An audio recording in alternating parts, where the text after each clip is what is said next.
अस्सलामुअलैकुम वरहमतुल्लाहि वबरकातुहू। इश्क़ आतिश bye Sadia Rajput part 1। वो हाथ में बुके पकड़े अजनबी चेहरों के दरमियान किसी शनासा चेहरे को ढूंढ रही थी कि किसी ने उसका नाम पुकारा। तानिया। वो मुड़ी और आवाज़ की इज्जत देखकर जोश से हाथ हिलाया। फाइजा। दोनों ने एक दूसरे की सिमत कदम बढ़ाकर करीब आने पर गले लग गई। भाई के एंगेजमेंट मुबारक हो, तानिया ने अलग होते हुए कहा। थैंक्स। फाइजा ने मुस्कुराकर मुबारकबाद कबूल की। चलो तुम्हें अपनी होने वाली भाभी से मिलवाऊं। फिर तानिया का हाथ पकड़कर स्टेज पर चढ़ गई। तानिया ने फाइजा के भाई को विश करके उसके साथ बैठी सजी सवरी और कुछ शर्माई सी लड़की को बुक्के पेश किया और फिर चंद जुमलों के तबादले के बाद फाइजा के साथ ही स्टेज से उतर गई। तुम्हारी मम्मी नजर नहीं आ रही? अभी तो यहीं थे, फाइजा ने इधर उधर नजरें दौड़ाते हुए कहा। फिर तानिया को लिए आगे बढ़ गई। सुनो, तानिया ने उसे मुखातिब किया जो चलते चलते रुककर मेहमानों से हाल अहवाल भी दरियाफ्त करती जा रही थी। हूँ, फाइजा ने उसकी तरफ देख कर कहा। वो नहीं आया? कौन? किसकी बात कर रही हो?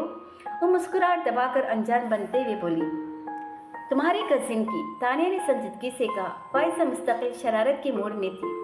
मेरे तो सभी कजिन यहाँ हैं। फाइजा की लापरवाही उरुज पर थी। मैं शायान का पूछ रही हूँ, बिलाखिर तानिया ने चिढ़कर कहा। अच्छा तो यूं कहो ना। उसके बनकर बोलने पर तानिया ने उसे हाथ जड़ दिया। मार क्यों रही हो? बस आता ही होगा। वैसे भी उसकी पुलिस ट्रेनिंग की खत्म हुई है, अभी पोस्टिंग के ऑर्डर्स नहीं आए और ऐसे फारिग बंदे के लिए दावत उड़ाने से अच्छी क्या मसरूफियत हो सकती है?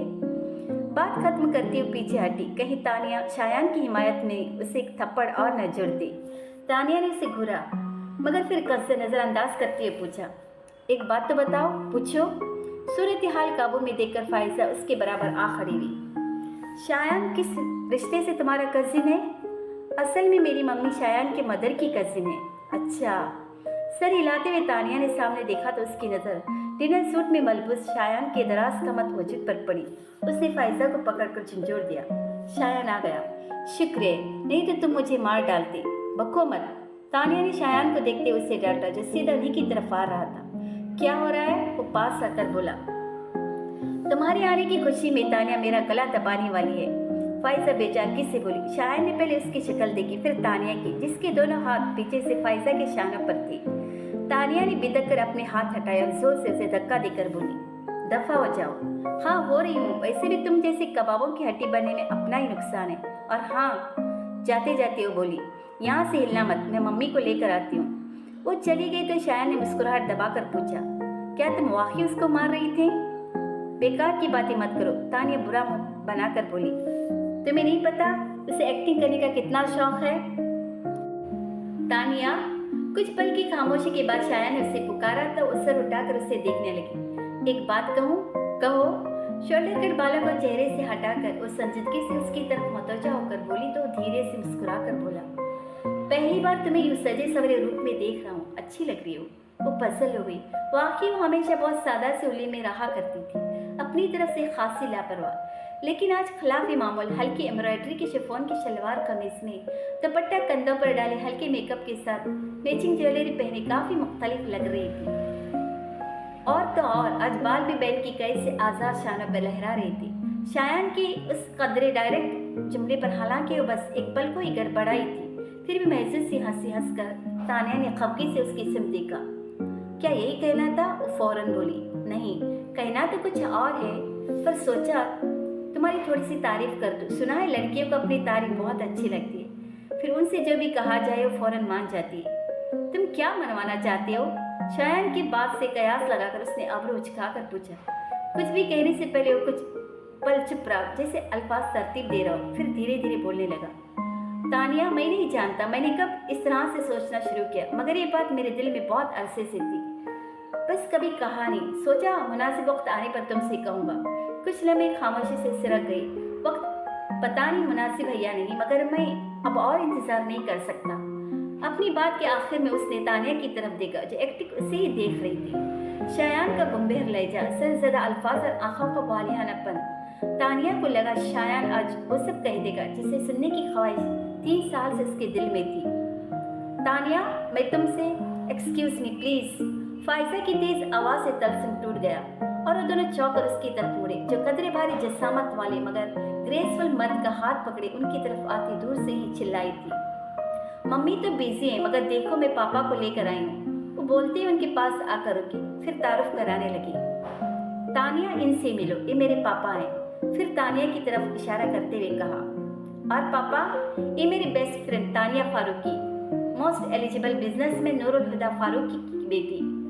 हम दोनों MBA क्लासेस में साथ साथ थे। फायजा की बात पर बुरी तरह चौंकी। तुम नूरुल हुदा की बेटी हो?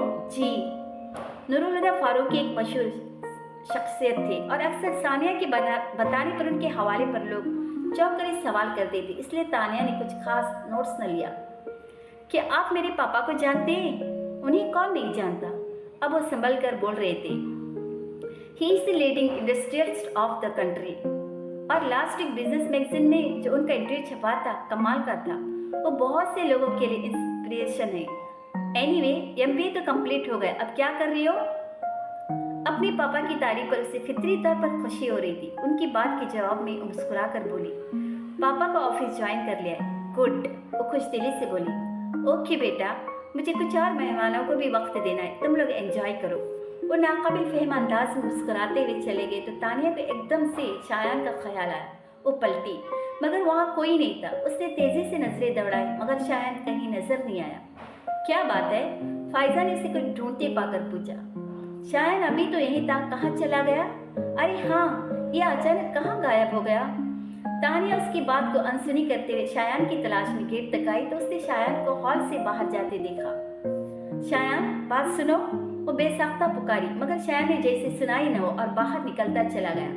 तानिया उसके पीछे लपकी, मगर जब वो बाहर आई, शायान अपनी बाइक पर बैठकर जा चुका था। उस ख्याल ने तानिया को आजर्दा कर दिया कि वो कुछ कहे बगैर ही चला गया था। वो कितनी ही देर अंधेरे में बेहिस हरकत खड़ी रही। वो कब से शायान के मोबाइल पर कॉल करने की कोशिश कर रही थी, मगर दूसरी तरफ फोन बंद था। आ जाओ। दरवाजे पर दस्तक की आवाज़ सुनकर उसने बुलंद आवाज़ में बेजारी से कहा और फिर से मोबाइल पर नंबर मिलाया। जी मामा। दरवाज़ा खोलकर अपनी मामा को अंदर आते देखकर उसने मोबाइल नीचे कर दिया। 2 बार खुदेजा को तुम्हें बुलाने के लिए भेज चुकी हूँ, अगर खाना तो खा लो तानिया। उन्होंने उसे सरजनिश की। आप चलिए, मैं बस थोड़ी देर में आती हूँ। वो जिद हो रही थी। आखिर शायान ने मोबाइल ऑफ क्यों किया है? जब से ऑफिस से आई वो फोन से चिपक कर बैठी हो। आखिर किसको फोन कर रही हो? एक दोस्त को, जिस इडियट ने परसों से अपना मोबाइल बंद रखा हुआ है, और मैं उससे भी बड़ी इडियट हूँ जो बार बार उसका नंबर ट्राई कर रही हूँ। मोबाइल से नजर हटाए बगैर तानिया ने कहा और दोबारा नंबर डायल करने लगी तो मामा ने आगे बढ़कर मोबाइल उसके हाथ से लेकर साइड टेबल पर रख दिया। फोन बाद में भी हो सकता है, अब चलो, तुम्हारे पापा इंतजार कर रहे हैं। पापा आ गए? गोद में रखा तकिया बेड पर रखकर उठ गई। हाँ, अब तुम 5 मिनट में नीचे आ जाओ, वरना मैं तुम्हारे पापा को भेजती हूँ। वो धमकी अमेज अंदाज में कहकर कमरे से चली गई तो तानिया ने भी फटाफट मुंह हाथ धोया और बाल क्लिप में जकड़कर नीचे डाइनिंग रूम में आ गया। कुर्सी घसीट कर बैठती हुई नूरुल हुदा से कहा, क्या बात है पापा, आज आप 9 बजे ही घर पर नजर आ रहे हैं? बस बेटा, घड़ी ने धोखा दे दिया, वरना मैं तो 12 बजने के बाद ही घर आया था, शायद अटक गई है। तानिया के शरारती अंदाज में पूछने पर संजीदगी से बोलते हुए आखिर में उंगली से कलाई पर बंधी घड़ी को ठोकने लगे जैसे घड़ी वाकई अटक गई हो। टेबल पर अपनी निगरानी में खाना लगवाती मरियम फारूकी ने उनकी बात सुनती तो उनके मजाक को समझकर खफगी से बोले, क्यों 12 बजे से पहले घर आने पर पाबंदी है? मजे से हंसी तानिया ने एकदम मुंह पर हाथ रखकर हंसी रोकी और महसूस अंदाज में नूरुल हुदा की तरफ देखने लगी, जब पहले जैसी संजीदगी से बोली, नहीं, लेकिन पाबंदी तो 12 बजे के बाद आने पर भी नहीं है। तानिया की हंसी छूट गई तो मरियम सिलक कर जोर से बोले, बहादुर पन अब तक टेबल पर नहीं पहुंचा। तानिया ने उनके गुस्से को महसूस करके कहा, बस पापा, अब खैरियत इसी में के चुप करके खाना खा ली, वरना आपको मामा से जबरदस्त डांट पड़ सकती है। मशवरा तो बहुत अच्छा है तानिया, पर बात यह कि तुम्हारी मामा को मुझे डांटना पसंद है और मुझे उनसे डांट सुनना। नूरुल हुदा खाना ठंडा हो रहा है। उनके तंबी अंदाज में टोकने पर नूरुल हुदा ने बड़ी फरमान बरदारी से सामने रखी प्लेट में सालन डाला और चपातियों के लिए हाथ बढ़ाया। तुम्हारे साहबजादे नजर नहीं आ रहे, कहाँ है? वहाँ। मरियम ने सामने रखी टीवी की तरफ इशारा किया जिस तरफ Pakistan India cricket match live telecast हो रहा था। नूरुल हुदा और तानिया ने एक साथ टीवी की तरफ देखा तब हैरत से बोली, टीवी में नहीं, स्टेडियम में दोस्तों के साथ मैच देखने गए। जवाब देकर तानिया की प्लेट में सालन निकालने लगे जिसकी प्लेट अब तक खाली थी। दादा जान भी साथ गए हैं? तानिया ने पूछा। वो अपने कमरे में आज फिर डिप्रेशन का दौरा पड़ा है। सुबह से दरवाजा बंद करके बैठे हैं। कितनी बार उनका दरवाजा बजा चुकी है मगर वो कोई जवाब ही नहीं दे रहे। दादाजान के इस तरह से अमल के सभी आदी थे और अब तो कोई कन्विंस भी नहीं करता था। मरियम ने बिना किसी तशवीश के इतला दिया और अपनी प्लेट में खाना निकाल कर खाने लगे। नूरुल हुदा भी किसी तासर के बगैर खाना खा रहे थे, लेकिन तानिया ने सामने रखे खाने को हाथ भी नहीं लगाया। पता नहीं दादाजान का एकदम से क्या हो जाता है, क्यों खुद को कमरे में बंद कर लेते, फिर अगले कई दिनों तक उन्हें किसी चीज का होश नहीं रहता। पापा आपको पता है दादाजान ऐसा क्यों करते हैं? अफसरदगी से खुद कलामी करते हुए आखिर नूरुल हुदा से पूछने लगी। खाना खाते हुए एक पल को नूरुल हुदा का हाथ रुका, फिर वो तलखी से बोली, होंगे उम्र रफ्ता के कुछ जख्म जो बिल्कुल करते होंगे। इस उम्र में यूं भी आदमी के पास पछताने के लिए बहुत कुछ होता है। तानी को उनका अंदाज और उनकी बात दोनों ही नागवार गुजरे। वो अपनी जगह से उठ खड़ी हुई। मैं दादा जान को लेकर आती हूँ, उन्होंने सुबह से कुछ नहीं खाया होगा। फिर किसी की तरफ देखे बगैर वहां से चलेगी। लॉन्च में दाएं और बाएं दोनों जानिब सीढ़ियां थी। दाएं तरफ की सीढ़ियां ऊपर मंजिल की कॉरिडोर से जुड़ी थी, जबकि बाएं जानिब की सीढ़ियां बेसमेंट में जाती थी, जहाँ स्टडी से मुल्हक कुशादा लाइब्रेरी थी। बेसमेंट की उन्हीं सीढ़ियों की एक जानिब अजहर फारूकी का कमरा था। तानिया की कई बार की दस्तकों के बाद भी अंदर से कोई जवाब न आया। दरवाजा खोलिए दादा जान, मगर अंदर हुनूस खामोशी का राज था। मैं आपको लेने आई और लिए बगैर नहीं जाऊंगी। जवाब निर्धारित।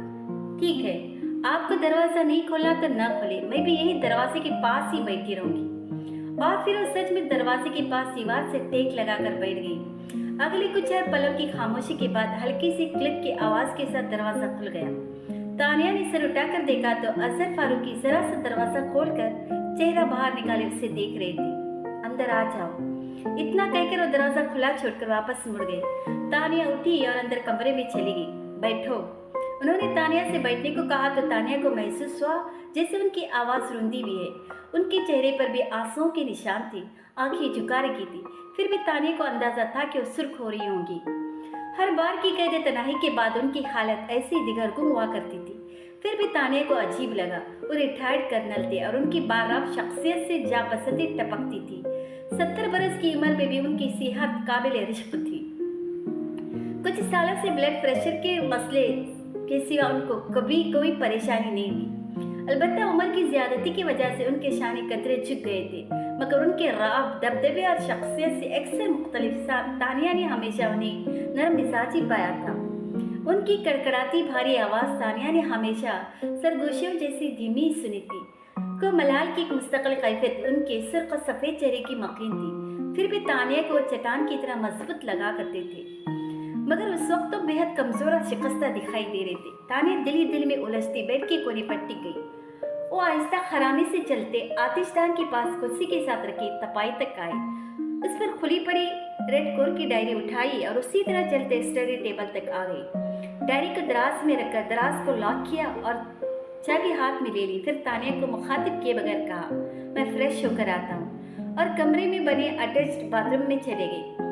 तानिया ने गैर दिलचस्पी से यहाँ वहाँ सर घुमाया, फिर ठोड़ी के नीचे हाथ रखकर आतिशान के ऊपर लगी तस्वीर को देखने लगी। कुछ ही देर बाद अजहर फारूकी बाथरूम का दरवाजा खोलकर कमरे में आ गई। आओ चले, उन्होंने कहा।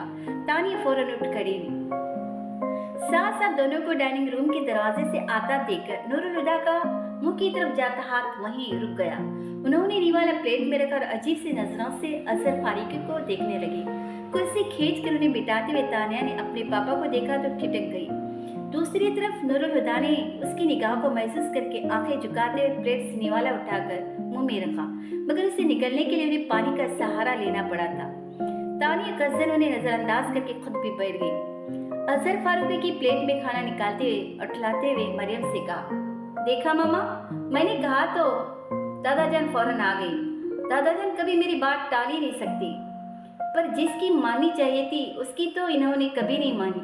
नूरुल हुदा के चेहरे की तरशी को दोनों माँ बेटी ने महसूस किया था, मगर इस घर के गैर अलानिया कवानीन में कानून ये भी था कि उन बाप बेटे के मामले में कोई कभी नहीं बोलेगा, सो वो दोनों तो खामोश रहे।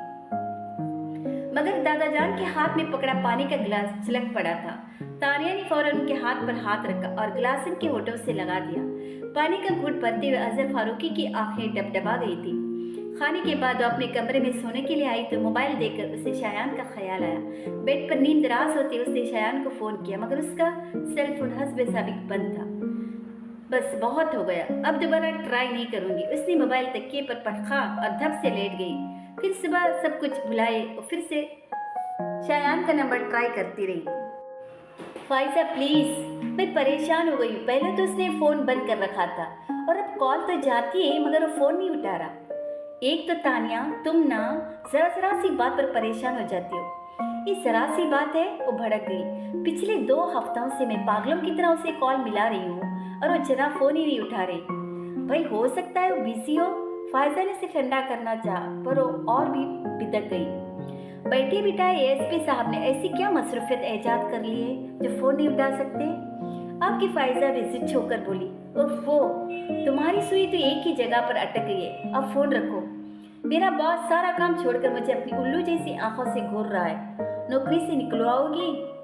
ज्यादा ओवर एक्टिंग करने की जरूरत नहीं है, मैं भी ऑफिस में ही बैठी हूँ। वो ऑफिस तुम्हारे पापा का है, जबकि मेरा बॉस मेरा चाचा बनने को भी तैयार नहीं। अच्छा ठीक है, तुम मुझे शायान के घर का नंबर दो, फिर मैं फ़ोन रखती हूँ। घर का नंबर क्यों? तानिया ने बेख्तियार दांत पीस कर कहा।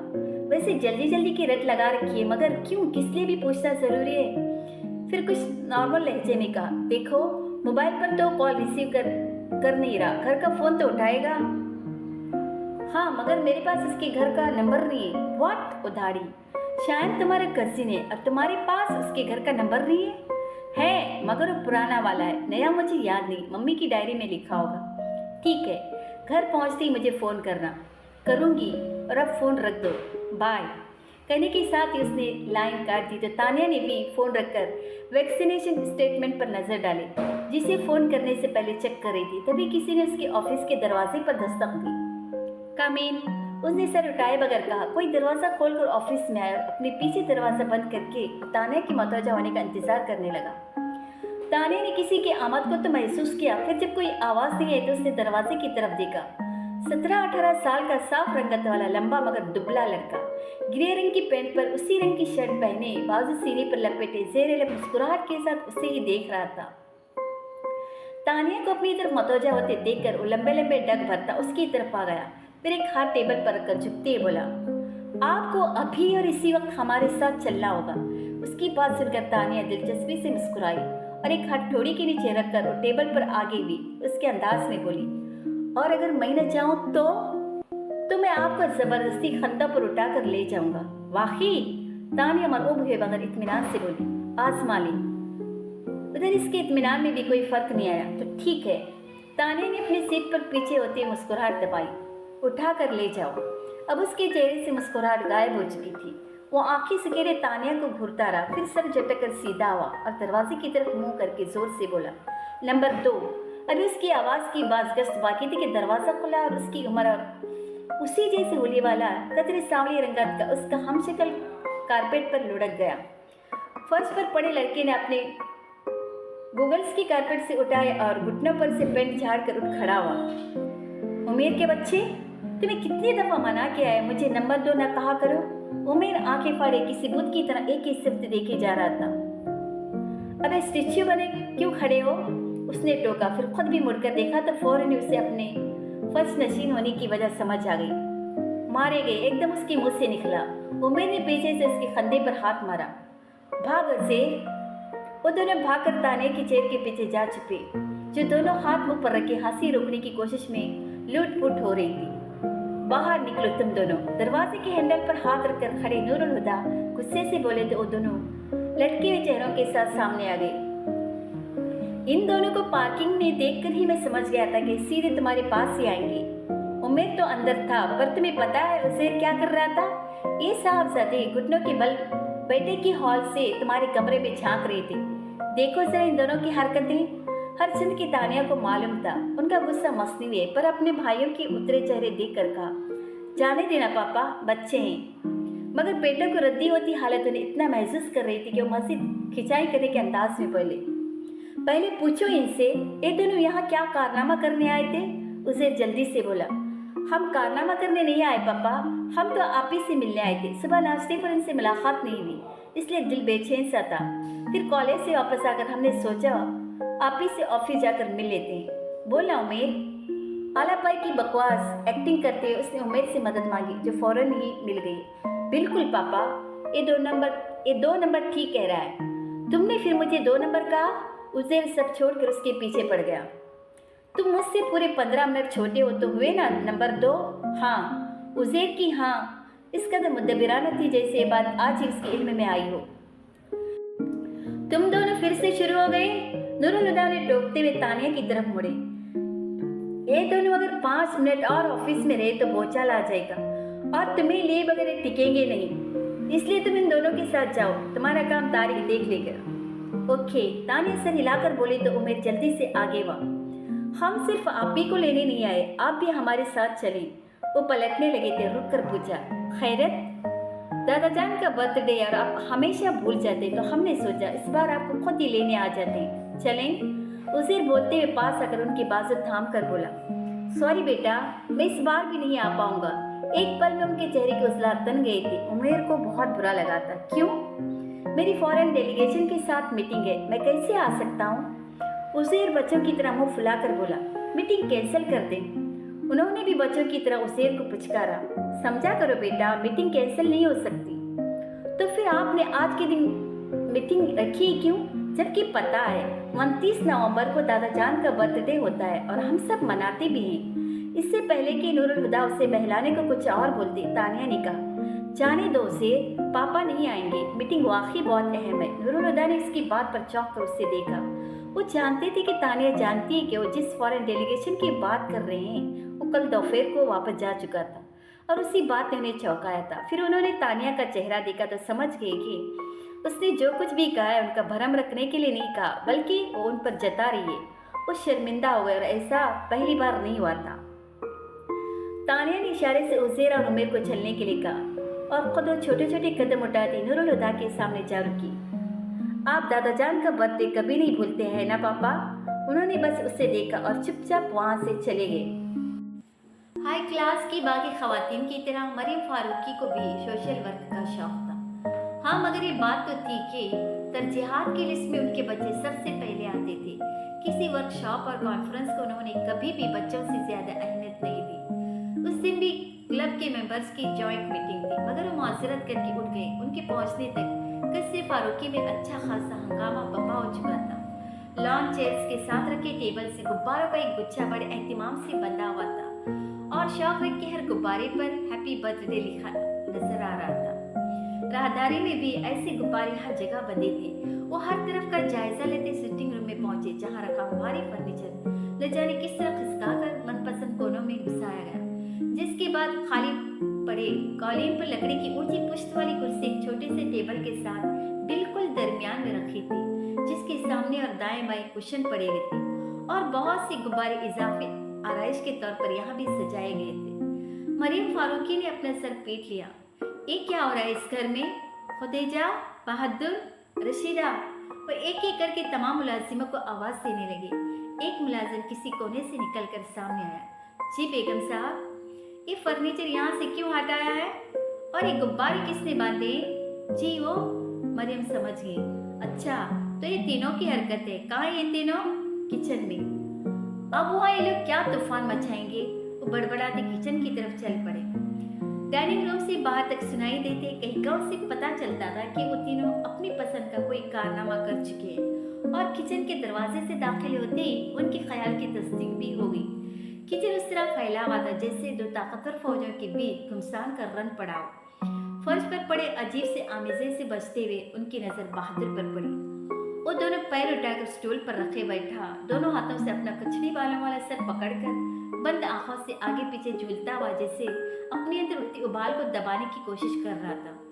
उस पर से नजर हटाकर उसने किचन टेबल के गिर्द खड़े अपने सपूतों को देखा, जो सामने रखी प्लेट में कोयले जैसी चीज को देखकर बुरी तरह हंस रहे थे। ये क्या लगा रखा है तुम तीनों ने? और ये क्या चीज है? न जाते हुए वो झिड़क कर बोले, साथ ही प्लेट में रखे अजूबे के बारे में सवाल किया।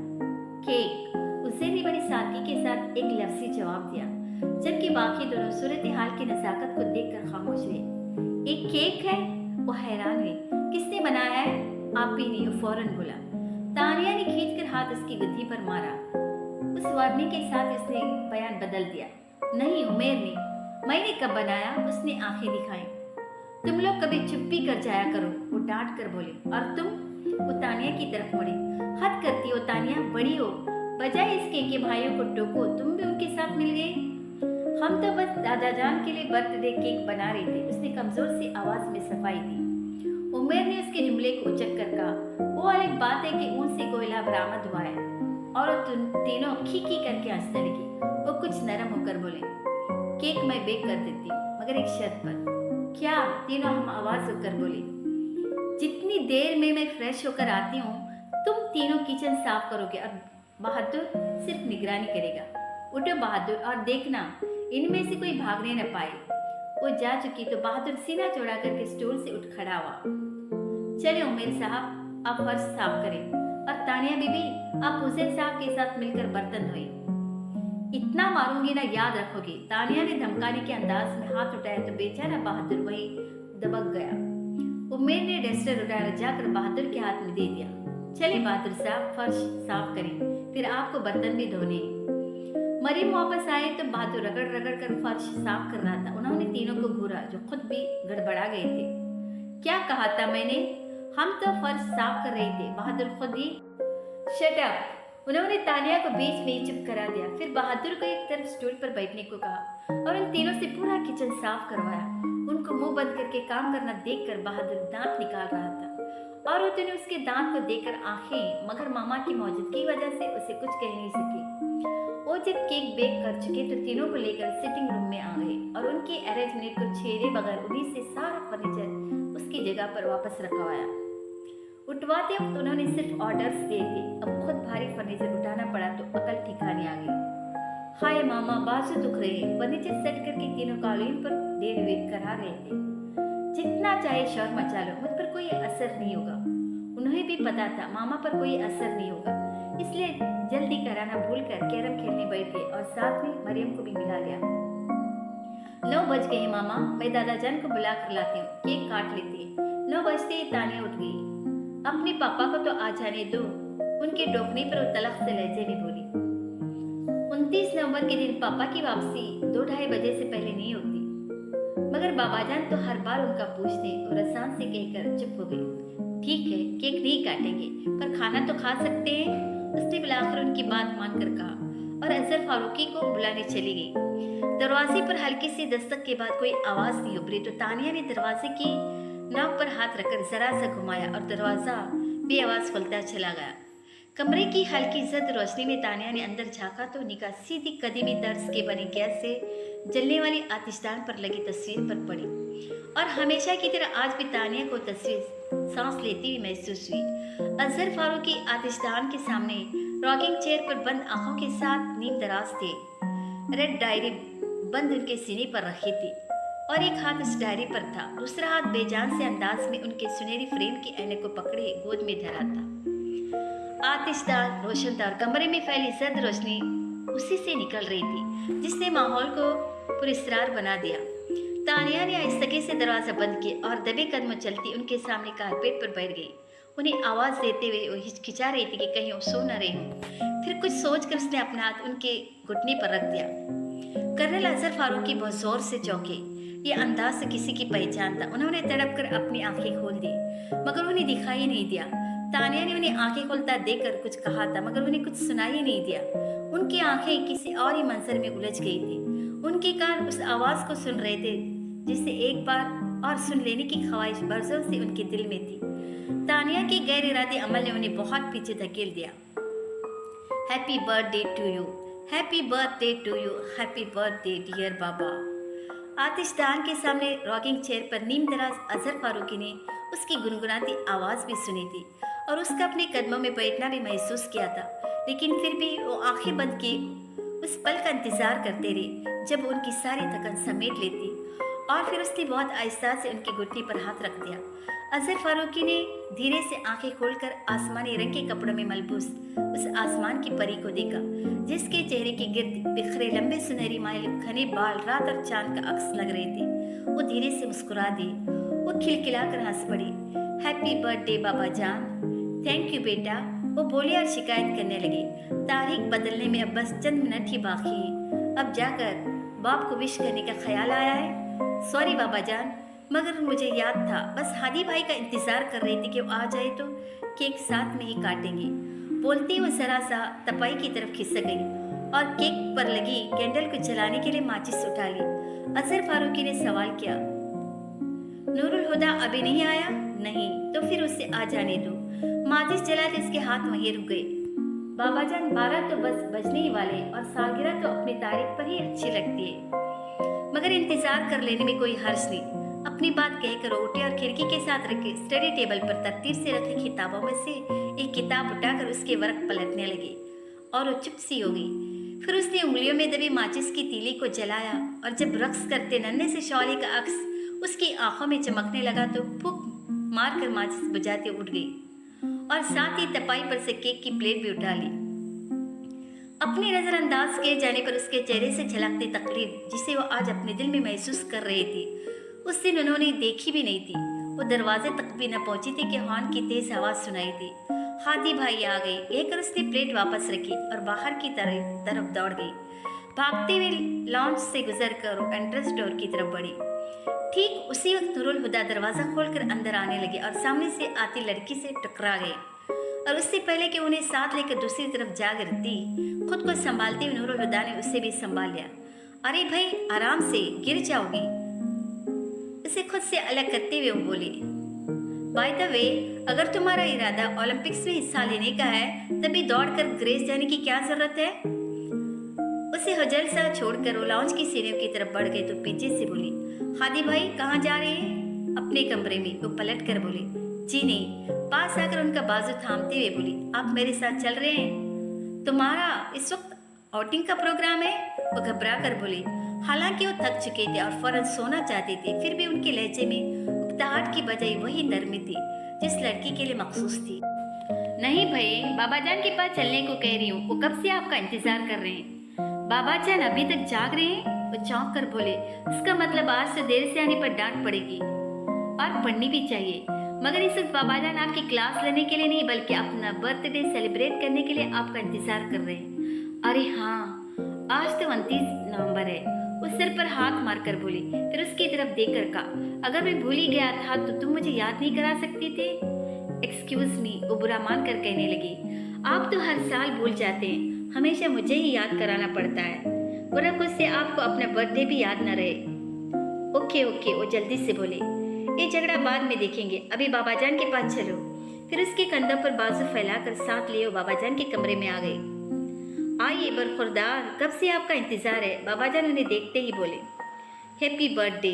नूरुल हुदा बाजू पर डाला कोट बेड पर उछालकर उनसे बगलगीर हो गई। सॉरी बाबा जान, इस बार मैं भूल गया।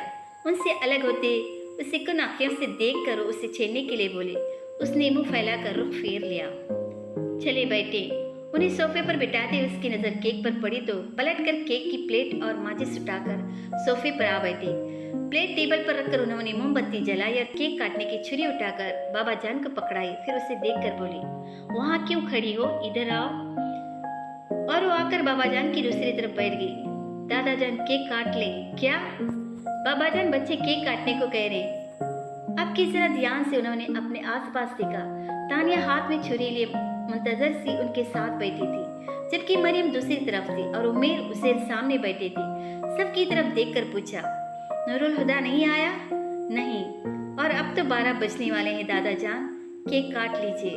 हाँ, और सालगिरह तो अपनी तारीख पर ही अच्छी लगती है। ताने की बात पर बरसों पहले किसी का कहा जुमला शिकस्ता अंदाज में उनके लफ्ज से अदा हुआ था। याद माजी अजाब है यारब, छीन ले मुझसे हाफिजा मेरा।